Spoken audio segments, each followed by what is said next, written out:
Hello viewers, आज हम लोग क्लास 12th का संधारित्र चैप्टर का ही एक दूसरा न्यूमेरिकल लेकर के आए हैं। बहुत ही इम्पोर्टेंट न्यूमेरिकल्स है। इस टाइप का और भी हम क्वेश्चंस करा चुके हैं, लेकिन फिर भी इस क्वेश्चन को देखते हैं कि आप कितना समझ पाते हैं और हम अपने मकसद में कितना कामयाब हो पाते हैं। तो इसलिए आइए इस क्वेश्चन को देखते हैं कैसे इसको सॉल्व करेंगे, क्योंकि न्यूमेरिकल को लेकर के अक्सर सभी बच्चों को प्रॉब्लम ही रहती है। तो न्यूमेरिकल समझ में नहीं आता, बार बार यही कहेंगे क्या दिया है क्या नहीं दिया है, कैसे निकालें। तो इसलिए हम कोशिश कर रहे हैं कि ज़्यादा से ज़्यादा न्यूमेरिकल्स भी कराते रहें, और ख़ास करके क्लास 12th के बच्चों के लिए, क्योंकि बोर्ड एग्जामिनेशन है। और हिंदी मीडियम के बच्चों के लिए करा रहा हूँ, इंग्लिश मीडियम वालों को ये भी मैं बहुत जल्दी ही कराऊँगा। तो आइए देखते हैं, इस क्वेश्चन को पढ़ते हैं। क्वेश्चन क्या है हमारा? पानी की 8 बूंदें जिनकी त्रिज्या समान है और जिनमें प्रत्येक पर समान आवेश है, मिलकर एक बड़ी बूंद बनाती है। उनके विभव एवं धारिता में कितना परिवर्तन होगा? देखिए, जब भी इस तरह का क्वेश्चन आए बूंदों वाला, ठीक है, तो हम पिछले वीडियो में भी बता चुके हैं कि इस तरह के क्वेश्चन को करने के लिए जो हमारी छोटी बूंदें होती हैं, वो छोटी बूंदें मिल करके जब बड़ी बूंदें बनाती हैं, तो क्या होता है कि जो बड़ी बूंद का आयतन होता है और जो हमारा 8 छोटी बूंदों का आयतन 8 हो, 64 यानी 64 हो, या फिर 27 हो, तो इस तरह के जो भी हमारी बूंदें दी होती हैं, उन दोनों का आयतन बराबर कर लेते हैं, उनका वॉल्यूम सेम कर लेते हैं। ठीक है, तो सबसे पहले हम मानेंगे एक छोटी बूंद की हम त्रिज्या मानेंगे, एक बड़ी बूंद की त्रिज्या मानेंगे, और उससे क्या करेंगे हम लोग, दोनों के आयतन को इक्वल कर लेंगे। आयतन जब इक्वल होगा, आयतन क्यों इक्वल करते हैं, क्या रीज़न है? क्योंकि ये धारिता का चैप्टर है, और धारिता हम लोग जब हम बूंद की बात करते हैं, किसी ड्रॉपलेट्स की बात करते हैं, तो वहाँ पर जो ड्रॉपलेट्स होते हैं वो एक गोले के आकार का होता है, एक स्फेरिकल शेप होता है। और स्फेरिकल शेप का जो धारिता का जो फॉर्मूला हम लोग पढ़े हैं, C = 4πε0 × R। R चाहे स्मॉल हो या कैपिटल हो, कहीं कहीं किसी बुक में, जैसे यूपी बोर्ड वाले जो भी बुक है या डेरिवेशन उसमें दिया है, A से डिनोट किया है, स्मॉल a से, तो यहाँ पर स्मॉल a हो या कैपिटल R, स्मॉल r, ये क्या होता है? गोले का त्रिज्या होता है, यानी कि उसकी रेडियस होती है। ठीक है, तो C = होता है 4πε0 × R। तो इसलिए रेडियस की ज़रूरत हमको पड़ेगी, और रेडियस की ज़रूरत पड़ेगी तो इसलिए हम क्या करेंगे कि यहाँ पर आयतन, 8 छोटी बूंदों का आयतन और एक बड़ी बूंद का आयतन, इन दोनों में रिलेशन हम लोग दिखाएंगे, ताकि इससे क्या हो सके, इससे हमारे पास जो छोटी बूंद की त्रिज्या है और बड़ी बूंद की जो त्रिज्या है, इन दोनों में रिलेशन निकल सके। तो पहला काम तो ये करेंगे। दूसरा काम ये होता है कि जो हमारी बूंद होती हैं, ड्रॉपलेट्स होती है, वो अभी बताया स्फेरिकल शेप का होता है। तो इसमें 2 चीज़ पूछा है, एक तो विभव भी पूछा है, और दूसरा क्या चीज़ पूछा है? दूसरा पूछा है इसका धारिता। तो धारिता के लिए तो मैंने बता दिया कि वहाँ पर रेडियस की ज़रूरत पड़ेगी, तो वो करेंगे। और दूसरी चीज़ ये होता है कि एक छोटी बूंद पर अगर आवेश स्मॉल q है, तो वैसे ही अगर 8 छोटी छोटी बूंदें हैं, तो सभी बूंदों पर आवेश मिला करके 8q हो जाएगा। अगर 27 दिया है तो 27q, 64 दिया है तो 64q हो जाएगा। तो वहाँ विभव की जब हम फॉर्मूला निकालते हैं तो V = 1/4πε0 q/r होता है, जहाँ पर इसमें जो r होता है वो डिस्टेंस होता है, यानी कि किसी बिंदु आवेश के कारण, यानी पॉइंट चार्ज के कारण किसी दूसरे बिंदु r डिस्टेंस पे जो कि कोई पॉइंट है, वहाँ पर विभव का फॉर्मूला V = 1/4πε0 q/r होता है। तो इस तरह से हमको मतलब आवेश की भी ज़रूरत पड़ेगी, और दूसरा किस चीज़ की ज़रूरत पड़ेगी? दूसरा हमें धारिता की ज़रूरत पड़ेगी। तो आइए अब क्वेश्चन को जल्दी से जल्दी इसको सॉल्व करते हैं। बहुत सारे थ्योरी और कॉन्सेप्ट तो बता दिए, अब क्वेश्चन करते हैं। सबसे पहला हमने काम क्या बताया था? सबसे पहला काम सबसे पहला काम हम क्या करेंगे? मानेंगे, माना एक छोटी बूंद की त्रिज्या, एक छोटी बूंद की त्रिज्या, एक छोटी बूंद की त्रिज्या यानी रेडियस स्मॉल r मान लिया, ठीक है, तथा एक बड़ी बूंद की त्रिज्या, एक बड़ी बूंद की त्रिज्या इक्वल टू कैपिटल R। अभी हमने क्या बताया, अभी हमने ये बताया था कि एक छोटी बूंद का जो आयतन होगा उसको निकालेंगे। एक छोटी बूंद का आयतन यानी इसका वॉल्यूम निकालेंगे। Volume V equal to 4/3 pi R cube. ये स्फीयर का जितना वॉल्यूम होता है यानी कि गोले का, वही वॉल्यूम यहाँ पे लिखेंगे क्योंकि पानी की बूंदें गोले आकार का होता है। तो 4/3 पाई R क्यूब। इसी प्रकार से क्या करेंगे, एक बड़ी बूंद का अगर हम आयतन निकालेंगे, एक बड़ी बूंद का आयतन जब निकालेंगे, इसको कुछ मान लेते हैं, इसका V1 नाम दे दिया, इसका नाम V2 दे सकते हैं। V1 V2 में थोड़ा सा कन्फ्यूजन होगा, इसलिए हम यहाँ पर ये V1 ठीक है, अच्छा V2 ही दे देते हैं। तो ये 1/4/3 पाई और कैपिटल R क्यूब लिख दिया। ठीक है। अब अभी हमने क्या बताया था कि आयतन जो होगा नहीं बदलेगा। जो 8 हमारी छोटी बूंदें होंगी वही 8 छोटी बूंदें मिल करके और एक बड़ी बूंद बनाएंगी।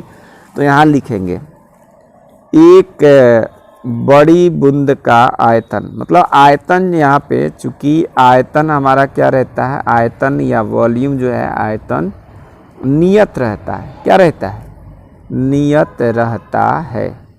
इसलिए क्या करेंगे, एक बड़ी बूंद का आयतन, एक बड़ी बूंद का आयतन बराबर, ये किसके इक्वल हो जाएगा, 8 छोटी बूंद के आयतन बराबर 8 इंटू एक छोटी बूंद का आयतन, मतलब 8 इंटू एक छोटी बूंद का आयतन। ठीक है, ये आयतन ही लिखा हुआ है, एक छोटी बूंद का आयतन।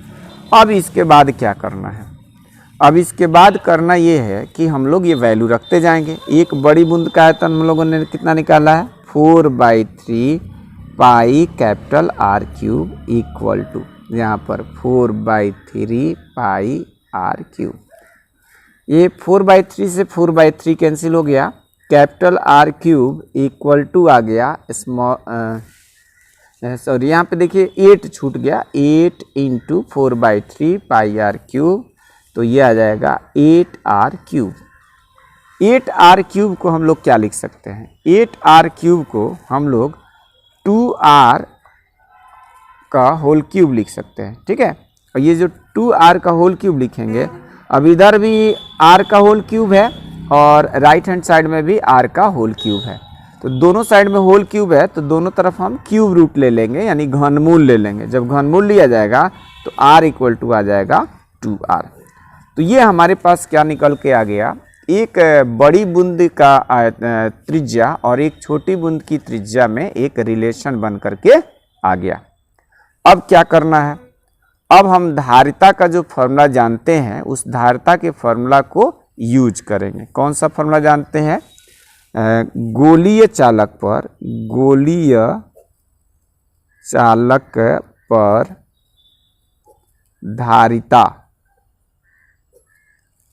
धारिता का सूत्र, यानी एस पे। तो ये क्या होता है, C इक्वल टू होता है 4 pi epsilon not into R। ये फॉर्मूला होता है जहाँ पे R जो होता है उस गोले का त्रिज्या होता है। ठीक है, तो अब हम क्या करेंगे, अगर एक छोटा जो हमारे पास एक जो हमारा छोटा गोला है, छोटी बूंद, उस पर निकालेंगे। इसलिए यहाँ लिखेंगे एक छोटी बूंद पर धारिता। ठीक है, तो इसी को हम लोग C equal to 4 pi epsilon not into R लिख लेंगे। रीज़न इसका ये है कि हम लोग जो छोटी बूंद की त्रिज्या माने हैं ना, उसको क्या माने हैं, उसको हम लोग माने हैं स्मॉल r, तो उसको रख लिया। अब एक बड़ी बूंद, एक यहाँ पर बड़ी बूंद पर धारिता, तो इसको C डैश मान लेते हैं, तो यह आ जाएगा 4 pi epsilon not into capital R। अब इसमें हम कैपिटल R की वैल्यू रख देंगे। Capital R equal to 2R रखने पर। अब इसमें जब रखेंगे तो C डैश की वैल्यू क्या आ गया 4 पाई एप्सिलॉन नॉट, और कैपिटल R की जगह हम 2R लिख लेंगे। इसमें से 2 को पहले ले आए और 4 pi epsilon not into R एक साथ कर लिए। अब इससे आएगा 2 into 4 pi epsilon not into R जो है, यही तो हम लोग यहाँ पर छोटी बूंद की धारिता माने थे, यानी C। तो यहाँ से C डैश इक्वल टू आ गया 2 times 2C। C dash equal to 2 times C आ गया। कहने का मतलब ये हुआ कि जो हमारी छोटी बूंद की धारिता होगी उसकी दोगुनी बड़ी बूंद पर धारिता होगी। यानी यहाँ लिखेंगे बड़ी बूंद पर धारिता, बड़ी बूंद पर धारिता इक्वल टू क्या लिख देंगे 2 टाइम्स छोटी बूंद पर धारिता। ठीक है, तो उम्मीद है कि धारिता का जो कंसेप्ट था, यानी धारिता में जो रिलेशन पूछा था कि कितना बदल जाएगा, कितना परिवर्तित हो जाएगा, तो ये आपका क्वेश्चन मतलब इसका एक पार्ट जो है ना समझ में आ गया होगा। आइए अब हम लोग नेक्स्ट पार्ट की तरफ बढ़ते हैं, यानी कि विभव कैसे निकालेंगे उस विभव को समझते हैं। ठीक है, हम लोग आगे बढ़ते हैं और इस क्वेश्चन में देखते हैं। इसमें हमने क्या बताया, इसमें ये बताया कि अब लोग धारिता तो निकाल लिए, धारिता के बाद जरूरत है कि इस पर विभव कितना होगा। ठीक है, और विभव का फॉर्मूला क्या होता है, जैसे अगर कोई गोलीय चालक है, गोलीय चालक तो उसके लिए विभव का फॉर्मूला, गोलीय चालक के विभव का सूत्र जो होता है, विभव का सूत्र, या फिर ऐसे समझ लीजिए कि किसी बिंदु आवेश या किसी बिंदु आवेश Q के कारण R दूरी पर स्थित किसी बिंदु पर विभव ये होता है formula V equal to 1/4 pi epsilon not Q by R, ये फॉर्मूला होता है। ठीक है, 1/4 पाई, ये 1 है, Q बाई R होता है।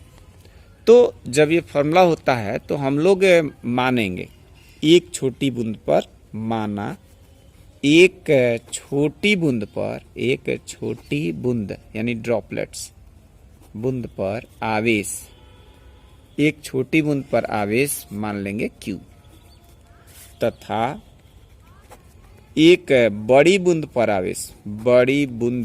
आवेश इसको मान लेंगे कैपिटल Q।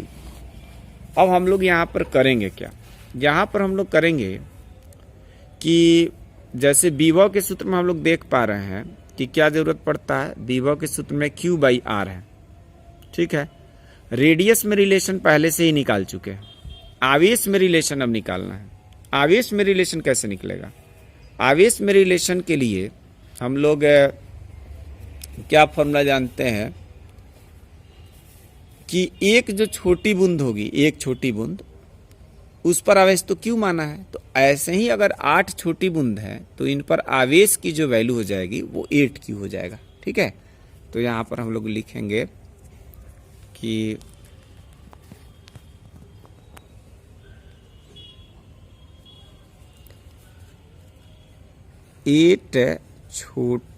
यानी 8 छोटी बूंदों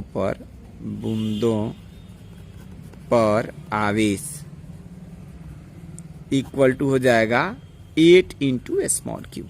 अब ये जितना आवेश होता है, आवेश संरक्षण के सिद्धांत से हम लोग पढ़े हैं कि आवेश को ना तो हम क्रिएट कर सकते हैं ना डिस्ट्रॉय कर सकते हैं।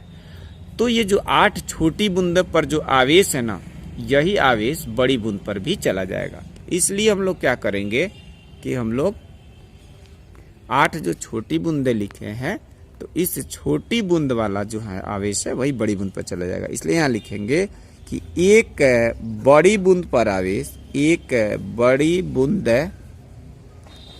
पर आवेश Q इक्वल टू हो जाएगा 8 इंटू एक छोटी बूंद पर आवेश, छोटी बूंद पर आवेश। तो ये आ जाएगा capital Q equal to 8 into 8 छोटी बूंद पर आवेश निकाले हैं 8Q, तो कैपिटल Q इक्वल टू आ गया 8Q। तो ये हमारे पास रिलेशन एक निकल के आ गया। अब लिखेंगे इसलिए बड़ी बूंद पर विभव, इसको V मान लें तो आएगा 1/4 pi epsilon not capital Q upon capital R। तो यहां से V इक्वल टू आ जाएगा 1/4 pi epsilon not capital Q की जगह small 8Q upon capital R की जगह 2R लिखेंगे। ये 2 से 4 को डिवाइड करें, 2 को 8 से डिवाइड करेंगे 4 आ जाएगा। इस 4 को पहले लेके चले आए तो 4 into 1/4 pi epsilon not Q by R। तो ये हमारे पास कैपिटल V आ गया। अब अभी हम लोगों ने पढ़ा है कि एक छोटी बूंद पर जो विभव होगा उसको मान लेते हैं, माना छोटी बूंद पर विभव कितना हो जाएगा, इसको V डैश मान लें तो ये आ जाएगा 1/4 पाई एप्सिलॉन नॉट, थोड़ा सा डिस्टर्ब हो रहा है, 1/4 pi epsilon not Q by R। Therefore अब इसकी वैल्यू जो है ना हम इस इक्वेशन में रख देंगे तो V इक्वल टू आ जाएगा 4 इंटू, ये भी क्या लिखा हुआ है 1/4 pi epsilon not 1/4 pi epsilon not Q by R लिखा हुआ है। ठीक है, तो ये 1/4 pi epsilon not Q by R, इसके जगह पर हम लोग ये V डैश लिख लेंगे। ठीक है, तो इस तरह से हम देख पा रहे हैं कि जो बड़ी बूंद पर विभव आया वो छोटी बूंद के विभव का 4 गुना आ गया। तो यहाँ लिखेंगे बड़ी बूंद पर विभव इक्वल टू करके 4 टाइम्स छोटी बूंद पर विभव, छोटी बूंद पर विभव। ठीक है, तो यही इस क्वेश्चन का सॉल्यूशन था। उम्मीद है आप लोगों को ये हमारा सॉल्यूशन पसंद आया होगा और ये वीडियो पसंद आया होगा। अगर पसंद आया है तो आप हमारे चैनल को लाइक कीजिए, शेयर और सब्सक्राइब कीजिए। हम आपके लिए इस तरह का वीडियो बनाते रहेंगे।